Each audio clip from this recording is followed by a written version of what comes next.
Hi, welcome back to another episode of Coldstream Rod Shop. I'm Derek Fraser. In this week's video, we're primarily going to be working on Ellie's coupe. I'm going to continue with the B-pillar on the driver's side as I worked onto it last week. I have to make a wood insert for the inside of it before I actually weld it in place. That's the current plan with that. We're probably going to do some more shakedown stuff on Brenda's Roadster, but we'll see how the week goes. But what I'll do right now, I'm just going to focus on Ellie's coupe, and then we're going to go from there. So anyways, follow along and see what we're doing at Coldstream Rod Shop. So going to start this episode working on the wood to fit into the B-pillar. Some of you folks have seen that I've got a small wood shop. Used to make custom furniture at one point in time, so kind of set up so that I can make just about everything we need as far as the wood goes. It's relatively straightforward kind of doing this, but I mean, essentially, we're going to use the B-pillar here as a pattern. I've got a piece of 2-inch oak that's been air dried.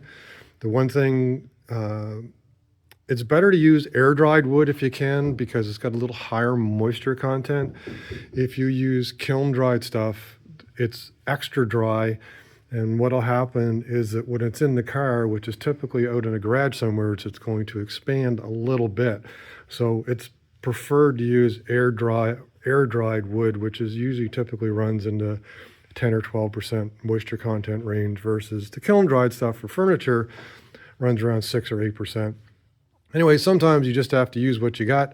If you can put the wood out where the car is going to be stored to acclimatize it, it's best. I mean, I might be splitting hairs onto it, but I used to build furniture, so I kind of know what wood will do when it expands and contracts with moisture. So anyways, getting around to it, I am going to take that piece of air-dried oak, I'm going to draw a pattern out, and I'm going to start fitting it inside of the B-pillar. So here's the first step of making the wood. Again, this piece of wood that goes inside the B-pillar is not structural. It does have a stiffening effect on the B-pillar, but essentially it's there more for nailing in some of the quarter panels, sheet metal, wood, and some of the other stuff. So it's more of a holding thing, I guess. So anyways, the first piece is cut up. I've got it fit in place here, right there. So basically planed up a piece of wood that would fit in there, and then pushed it in wherever it made a mark. I ground a piece of wood out until it finally fits in. Now I'm doing this in 2 stages because most of the wood in the B-pillar is actually 2 thicknesses, so I'm just going to do the same thing. So at this stage, I've also made the next filler piece that goes across the top here. This fits in there.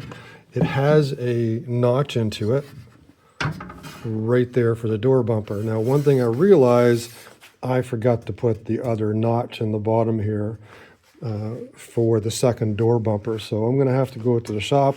I'm going to lay that out on the metal here, and I'll probably cut it out with a little rotary file with a carbide tip to get the shape in there. Once I get that, then I'll come back in here and we'll work on the other filler pieces. So here's the other bumper hole. Again, I didn't have time to set up the time lapse because I was kind of all over the place, but the process basically was to take a piece of masking tape up against the original one, cut it out to where it is, then lay it out on the metal here,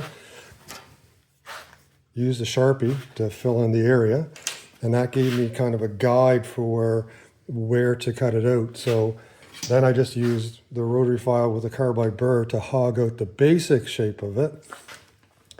And then between taking a set of verniers and then measuring the depths and all the dimensions of the existing hole, then I could come back to this hole, scribe out the lines, and then finish it with a regular file to get the final shape. So it just takes a little while to go back and forth because you want that shape to be really close, because when you press those rubbers in, you want them to stay kind of thing. So I don't know how many thousandths of an inch close that I am, but I'm close enough that I think they're indistinguishable between the top and the bottom hole. So now we're going to go back in the shop, make the other piece of wood with the clearance cut for this one. So now I came back in the shop and I've made the last 2 filler pieces. Essentially, measure the thickness, get a piece of wood, trim, trim, trim, trim, cut, make a groove. I don't know what else to really say, but you have to dress it to fit. So now we have like 3 filler pieces along the side and the main piece. If you look on the side here, one of the important things you have to do, we need some wood here for the female dovetail bracket to be able to bite into. So you got to make sure that we've got enough there for that. And then again, got to make sure we got clearance to stick those rubbers in when we push those rubber bumpers in, that there's wood clearance in behind it. Same thing up at the top. Now, if you'll notice, there's screws, but there's holes here. There's one missing, but I'll drill that in, that's no problem. And even on the other side, try and hold it there, there's larger holes, and I'm pointing them all out there, and I think those 2 as well. What they're for is there's going to be some wood screws go in that hold this in place, but also on this side, we need that wood flush with the metal because some of the other wood and pieces around the window actually screw into it. So need a good base for everything. So like I said, what I'm going to do, I'm going to pull these pieces, the filler pieces out. I'm going to put some waterproof outdoor glue onto it. I'm going to clamp it in place, wait for it to dry, and once it's all dry, then I'll just take the belt sander and I'll just kind of clean this all up flush. Once that's done, then we can start fitting the B-pillar into Brian's coupe. So there's the wood all glued up. That's the glue that I used right there. It's a waterproof glue, like I was saying. We're going to leave that set up for a while till the glue hardens. Usually within a half an hour, it's set up pretty tight. I'm probably going to leave it a little longer, and we'll come back, trim it up, pull it out, and then go put that B-pillar in place. I might pre-drill the holes, but can always do that inside the car. We'll get access to do all that stuff. But anyway, we're making progress, and hopefully we'll get the driver's side B-pillar welded in place here shortly in Brian's coupe. So there's a sanded piece of wood. I waited for the glue to dry and belt sanded this edge relatively smooth. Doesn't have to be perfect. There are all the relief cuts that are required for it to fit in order to go in there. So what we're going to do now, now that I've made the piece of wood, I'm going to go put the B-pillar in the car. I'm going to weld the foot in, and then there is a bracket like the other side that has to be welded here into the subframe. Probably clean this side up just a little bit before I put it in there, but it's basically the B-pillar now is ready to be put in the car and welded in place because we now have the piece of wood made for it. So there's the B-pillar welded in for the driver's side. I've got it welded in at the bottom the same way that I did the other side. There's some sawdust there, I gotta blow it away, but on the other side of the nut, you could see it's welded to the floor or to the subframe, and then the triangle support piece is welded in as well. The other thing I had to do was put some screws into it, and I'll work my way around here and I'll show you. The screws basically hold the wood in place. Now, I didn't have any like the slotted screws, but I just used the Canadian Robertsons here. They're all in place, and then on the back side, it's in there as well. So that kind of wraps up putting the B-pillar in for now, and we still have to attach the sheet metal. Sorry, I should have stayed over on the other side. So the sheet metal now is normally nailed through here, through the side panel, through the B-pillar, and into the wood. Now, what I've been doing for most of the cars that I've worked on is I will typically either put a hole there and I'll weld them to here because I don't want it squeaking, basically. So what I still have to do, you can see where it's still loose, and then the door will close. The door closes much better than it did before. Still needs a little bit of fitting and stuff like that. But kind of next up will be to attach that sheet metal now to the B-pillar. Just a little update on Brenda's Roadster. As I said in the previous episode, we're going to go through the shakedown stuff on the car. We've done several heat cycles on the flathead engine, and we've chased down a few leaks, which is typical. I mean, if you watch some of the other shows on flathead engines and stuff like that, even Iron Trap on his most recent video mentioned that these 6 studs here are notorious for leaking on a lot of flatheads. They were for us. We had to take the nuts off and put sealant on the nuts to basically keep them from coolant weeping through. The other side was fine. We went through 4 heat cycles on the heads to torque them down.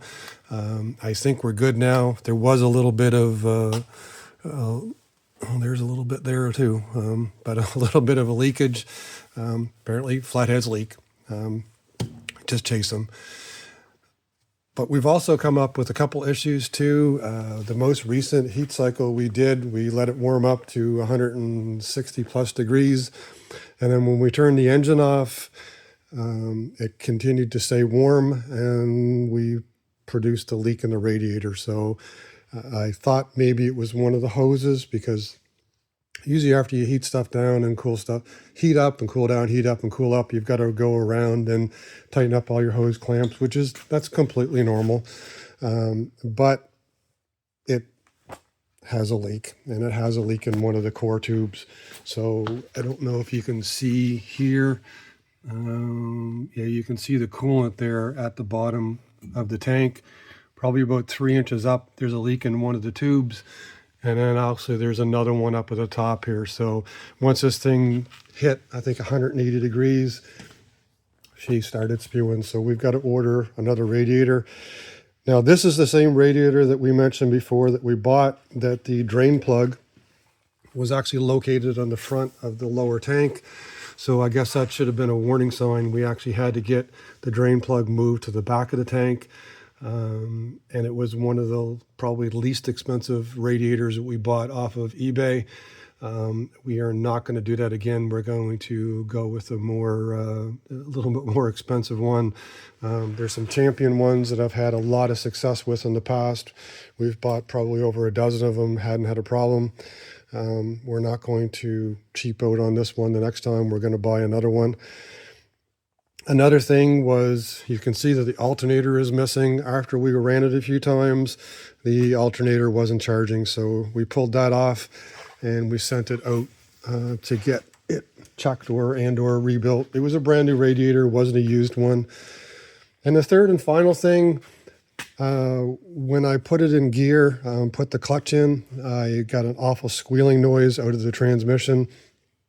It sounds like right now that the throw-up bearing is not good. It's not rotating on the fingers, or it's catching up on something.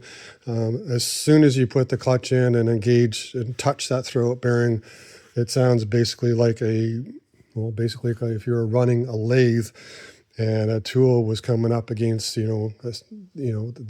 the stationary tool was coming up against the rotating part. It had one of those noises to it. So something's not right with the throw-up bearing. So we're going to have to jack the car up over the next few days or week, and then I'm going to pull the transmission out and take a look at the throw-up bearing. But as frustrating as some of these things are, this is part of the process of going through, doing a shakedown on the car, getting it ready to go out. You never know what's going to show up. You can put used parts on. Used parts are good sometimes. You can put brand new parts on and they're bad. You just never know. I mean, you do your best when you put stuff together to check things out as you learn, but you can't always predict what's going to fail or not be good enough. So anyways, I don't know how much we're going to be able to talk about what I can fix on this episode, but I just wanted to give everybody an update on where we are with it. And that over this episode and the next couple episodes, I'll go over what we get fixed as we get them fixed and let you know how it goes. So here's step one of getting the transmission out. I am not really keen on climbing underneath cars unless they're jacked up really good. So kind of a little bit overkill here. Got the blocks underneath the front axle. I have 2 jack stands along the side, and then I've got some blocks underneath the the rear axle as well on both sides. So got that all done, everything jacked up in a couple stages. And then so far, I've got the drive shaft out. So next up, what I'll have to do, there's a couple different things, brackets that I made up for the transmission that not everybody's going to have, but I made a bracket for the emergency brake lever. Oh, sorry, flashed the light there. There's a bracket I made that bolts to the back of the transmission. And then over there is the slave, I don't know if you can see it or not. There's a slave cylinder down there. That bracket's going to come off as well. And then the backup switch is going to come out. And then I'll take the gear shift off. Once I have that all in place, we'll support the back of the engine and then go through the process of trying to lift this thing out from underneath. So we got the transmission, or I got the transmission out, that is. Right now I'm looking at the clutch fingers. I don't know if you can see them or not there, but you can see a little groove cut into the fingers. So that's where the grinding was coming from. When I took the transmission out, I looked at the throw-up bearing, and the throw-up bearing actually seems to be good. There's no grinding, there's no marks onto it, there's nothing. It seems to spin freely. I'm all good with it. The only thing that I've noticed is that this sleeve that comes with it, it slides up and down on the input sleeve, and I don't think it's supposed to do that. And if I take this sleeve and I put it up against those clutch fingers, it seems to correspond to this diameter. So my suspicion at this stage, from what I can gather looking online, when people put these kits together, this sleeve normally is driven with something else over this. It's usually a tight fit or an interference fit so that it doesn't move. What I think at this stage is that sleeve was either going forward with the throw-up bearing, or it was ahead of the throw-up bearing or whatever, but when I was applying pressure to the clutch, this was what was making contact with the clutch fingers and making all the noise. Like I said, the throw-up bearing appears to be fine. So we're going to have to solve this problem either with getting another sleeve made or something, because like I said, I don't think that sleeve is supposed to move with the throw-up bearing. So again, we're going to keep on going with this. I don't know if we're going to get it solved by the end of this video, because we basically go week to week with these videos. I'm sure that someone watching this has done this before, maybe come across the same problem. If we don't solve it, I welcome everybody's comments. But anyways, that's where we are, and that's what we have to solve at this point in time. So I've got the transmission out here in the other garage. One of the things I've done the research on, checked with a bunch of other guys that did this before, is that this sleeve with the kit should be hammered on or pressed on or tapped on or whatever, which implies to me that it should be like a 0 fit or maybe a 1,000, a tight fit. That sleeve is like a perfect 0 to 1,000 fit. It just, there's no slack on it whatsoever, but it slides perfectly over this shaft. It does not stay in place. So what we thought we would do, I had a couple suggestions, maybe weld it on, peen it kind of thing. What we came up with, the owner and myself, was we decided to put 2 set screws in, quarter 20 set screws, one here and one on the other side. So I drilled and tapped the sleeve with a quarter 20 thread, and then I took the drill and I actually put a dimple into the shaft underneath, so that the set screw would actually go into the dimple, but not through the shaft, just enough so that the set screw would sit just below the surface of the sleeve. And then I also put some Loctite on the inside of the sleeve so that when it's on there, it's not going to go on. Now, I used a red Loctite just in case we want to or we have to take it apart for some reason. I don't want to take it apart again. And then I polished up this area here with a file and some emery cloths to make sure that there was no burrs. So now the throw bearing, it goes on there and it slides back and forth like it's supposed to. So I'm going to keep going as far as I can with the transmission. I don't know if I'm going to get it back in the car for this episode, but I'm going to keep on going with it as far as we can. So that probably looks a whole lot more familiar to folks that are used to flatheads and 39 Ford transmissions. The throw bearings in place and the fingers are in place. Everything is kind of back together again. We've got the speedway adapter bolted on the transmission. Everything looks right now. That sleeve is solidly in place. Everything moves freely. Like I said, the fingers are in place like they're supposed to be.